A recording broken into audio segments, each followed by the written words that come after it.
7 decisions that changed Britain forever. From the Magna Carta to Brexit, 7 moments where a handful of people in a room chose a path that would reshape the lives of millions, redraw the map of the world, and echo across centuries. Some of these decisions were made reluctantly, some were made through greed, and at least one was made by a king who simply wanted a divorce. But every single one of them altered the trajectory of a nation in ways that are still felt today, right now, in 2025. Let's start at the beginning, or at least the beginning of the Britain we'd recognise. Picture a meadow by the River Thames, a place called Runnymede, and a king who had pushed his barons too far. King John had taxed his nobles relentlessly, lost expensive wars in France, and governed with a level of arbitrary cruelty that even by medieval standards was considered excessive. So his barons did something extraordinary. They didn't just rebel, they drafted a document and they forced the king to sign it. The Magna Carta, the Great Charter, established something that had never been written down before in English law. The principle that the king was not above the law, that even a monarch, even a ruler who claimed divine authority, had limits. He could not imprison free men without legal judgment. He could not levy taxes without the consent of the realm. He was bound, for the first time in English history, by written rules. Now, let's be honest about what the Magna Carta actually was. It was not a democratic manifesto. It was a deal between a king and his aristocrats, designed to protect baronial rights and feudal privileges. Historians like Albert Pollard have argued convincingly that much of the Magna Carta's modern mythology was essentially invented in the 17th century by the jurist Edward Coke, who reinterpreted the Charter as a universal declaration of liberty. In 1215, it was nothing of the sort, and yet, that idea, the idea that power must be constrained by law, that no ruler is absolute, that there are rights which cannot be violated, survived. It grew. It was Simon de Montfort, Earl of Leicester, who took that seed and planted it in Parliament itself, summoning knights and burgesses to Westminster in 1265, in what many historians regard as the foundation of the House of Commons.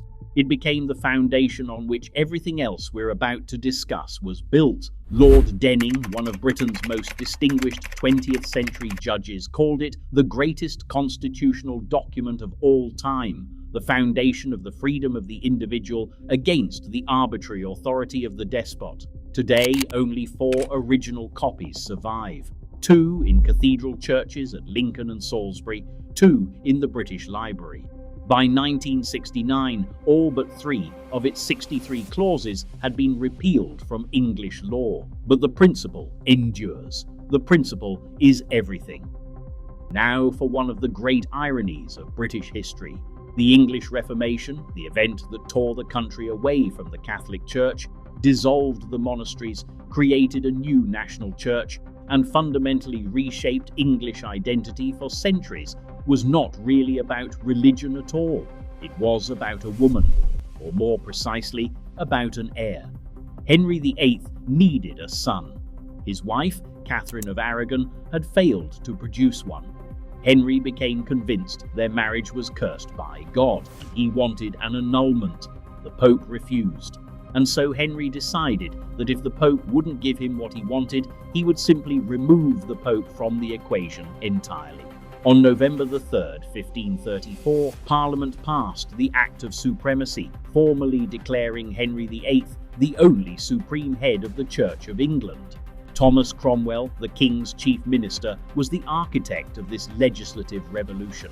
Between 1533 and 1536, Cromwell steered a series of acts through Parliament that systematically dismantled papal authority in England. The monasteries were dissolved. Church wealth was seized by the Crown, and anyone who refused to accept the new order paid the price. Sir Thomas More, the former Lord Chancellor and one of the finest legal minds in Europe, was beheaded. Bishop John Fisher, an elderly scholar, went to the block as well. Pope Paul III responded by excommunicating Henry in December 1538, denouncing him as a tyrant who had transformed himself into a beast. But here's the thing that makes this decision so fascinating. Henry didn't want to be a Protestant. He remained, in most respects, a Catholic until his death in 1547. This was about authority, not theology, and the consequences were staggering.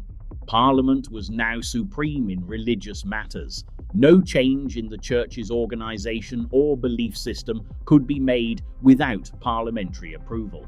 The break with Rome didn't just create a new church, it created a new kind of state, one in which secular legislative power trumped religious authority.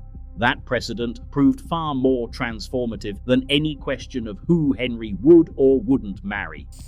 But before we reach the glorious revolution, we need to reckon with the bloodiest chapter in between, the English Civil War. Between 1642 and 1651, King Charles I and Parliament fought for control of the country, a conflict that would cost roughly 200,000 lives, more as a proportion of the population than Britain lost in the First World War.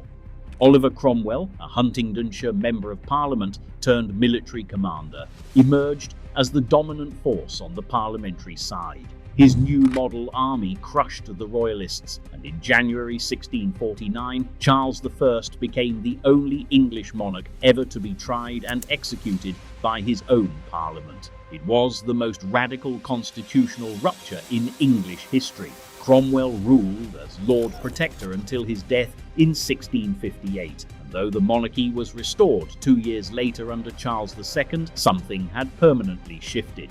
Parliament had demonstrated in the most extreme terms imaginable that no king was untouchable. That lesson would not be forgotten.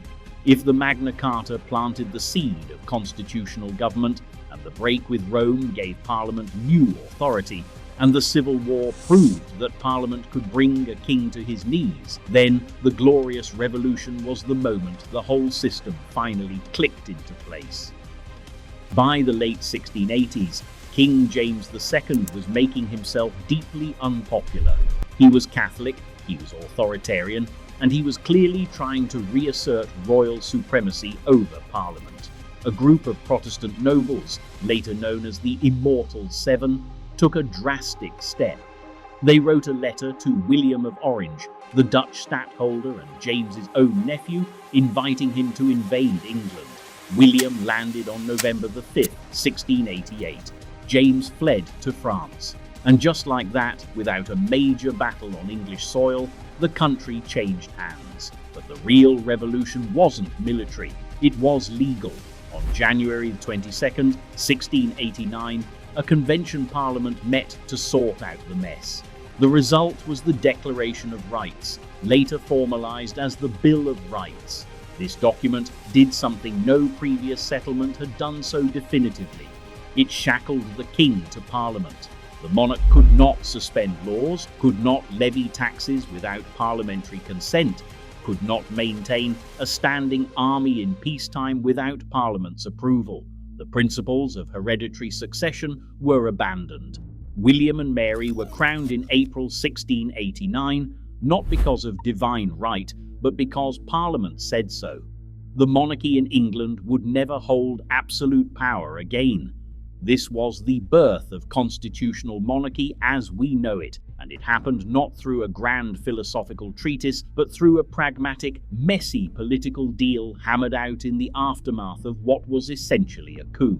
Within a generation, Robert Walpole would emerge as Britain's first de facto Prime Minister, quietly completing the transfer of executive power from Crown to Parliament. England and Scotland had shared a monarch since 1603, when James VI of Scotland became James I of England, but they remained separate countries with separate parliaments, separate laws, and separate interests. By the early 1700s, this arrangement was becoming untenable. England feared that Scotland might choose a different successor to Queen Anne, potentially a Catholic one allied with France. A fear made vivid by the threat of Jacobite risings backed by the French court. Scotland's economy was in dire straits after the catastrophic Darien scheme, a failed colonial venture by the Company of Scotland that had wiped out perhaps a quarter of Scotland's liquid wealth. So a deal was struck, and the circumstances of that deal remain controversial to this day. On May 1st, 1707, the Acts of Union created the Kingdom of Great Britain. Scotland received 45 seats in the House of Commons and 16 in the House of Lords. England compensated Scotland for taking on a share of its national debt with a payment of exactly £398,085 and 10 shillings. But how that deal was reached is another matter entirely. The Scottish historian William Ferguson called it a political job, achieved through economic incentives, patronage, and outright bribery. The second Duke of Queensberry was considered instrumental in securing the Union through what we might diplomatically call financial persuasion of Scottish lords and landowners. The novelist Daniel Defoe, who was at that time literally working as a spy in Edinburgh on behalf of the English government, reported that for every Scot in favour of the Union, there were 99 against it. When the terms of the deal became public, there were riots in Glasgow and Edinburgh. On the day the final treaties were signed, the bells of St. Giles Cathedral in Edinburgh rang out the tune, "Why Should I Be So Sad on My Wedding Day?"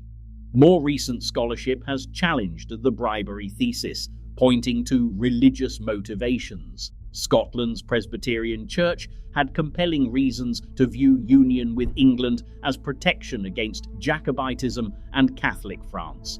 Whatever the motives, the result was transformative. Scottish intellectual brilliance and engineering prowess were now allied with English capital and the Royal Navy. It has been called the most successful national union in history, though if you ask certain Scots today, they might have a different word for it. William Wilberforce began his parliamentary campaign against the slave trade in 1787. He was 28 years old.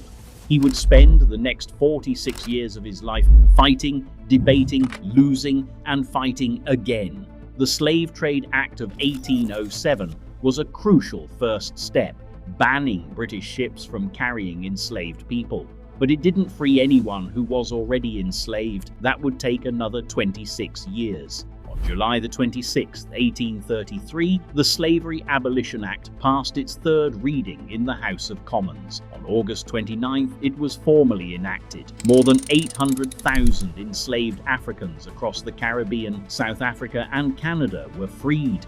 Wilberforce, now 73 and in failing health, received the news. "Thank God that I should have lived to witness a day in which England is willing to give £20 million for the abolition of slavery," he said. 3 days later, he was dead. But even this momentous achievement came with a bitter compromise. Those £20 million didn't go to the enslaved. They went to the slave owners as compensation for their lost property. The British government took out loans to cover this payment, and here is a fact that should stop you in your tracks. The UK government only finished repaying that debt in 2015. British taxpayers were still financially tied to slavery well into the 21st century.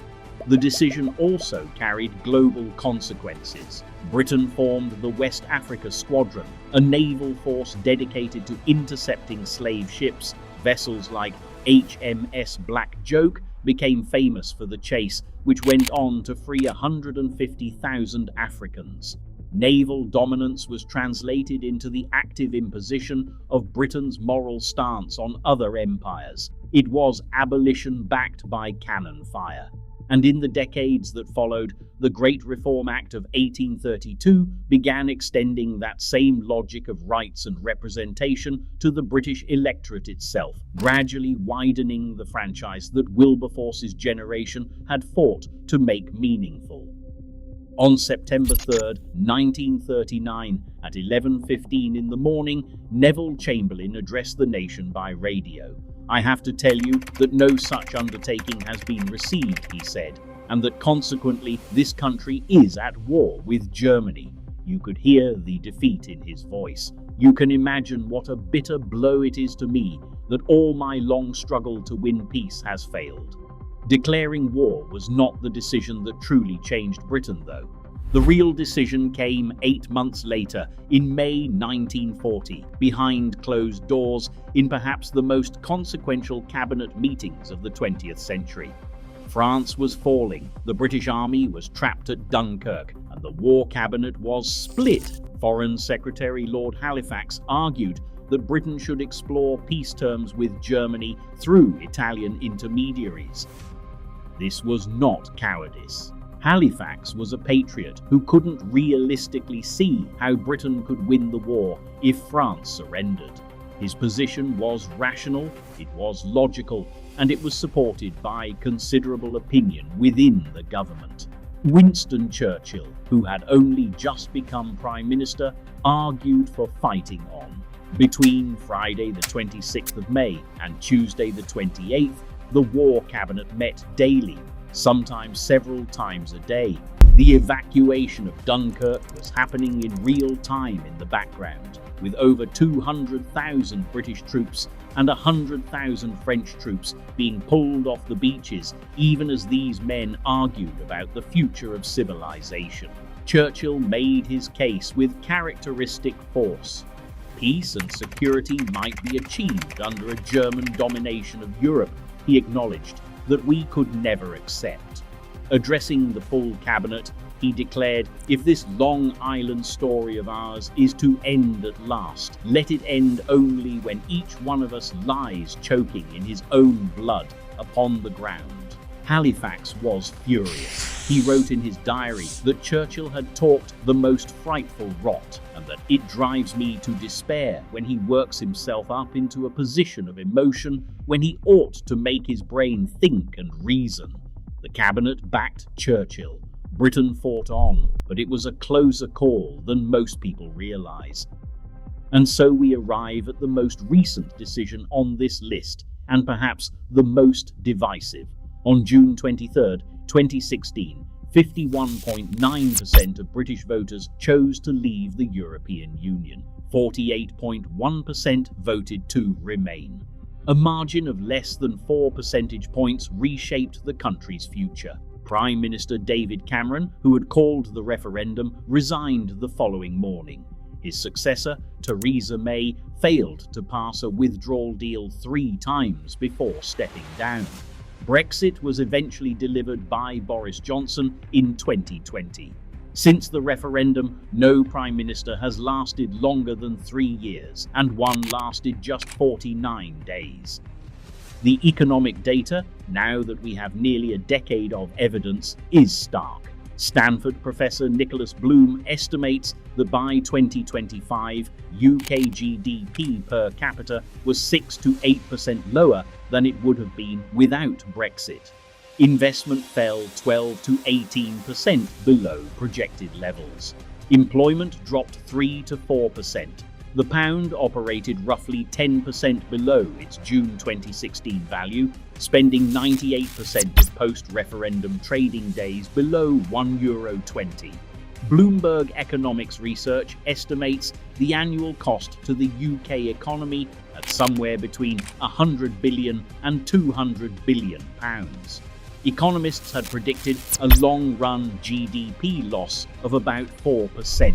They were roughly right on the magnitude, but wrong on the timing. The actual losses arrived faster and have proven worse than the consensus forecast. But the story isn't only economic. One voter named Geraint, a software developer from the West Midlands, told CNN that he'd voted Leave over immigration concerns. Given a second chance, he'd 100% vote Remain. "We were promised as a country we'd be better off outside the EU," he said, "and I just don't feel as if that's been true." Leave supporters counter that the UK hasn't made sufficient use of its regulatory freedom. Economist Andrew Jessup argues that time spent getting closer to the EU is time wasted not tackling problems related to the UK economy. What's undeniable is that Brexit created a decade of political instability unlike anything Britain had experienced in peacetime. By 2026, the country was on its 7th Prime Minister in 10 years. So there they are, 7 decisions, 8 centuries. From a meadow by the Thames where a king was forced to sign a charter he despised, to a referendum that split a nation almost exactly down the middle. Each one seemed to close a door, each one opened another, and each one reminds us of the same uncomfortable truth, that history doesn't unfold inevitably. It turns on choices, often made by a handful of people in a single room on a single day, and the rest of us live with the consequences.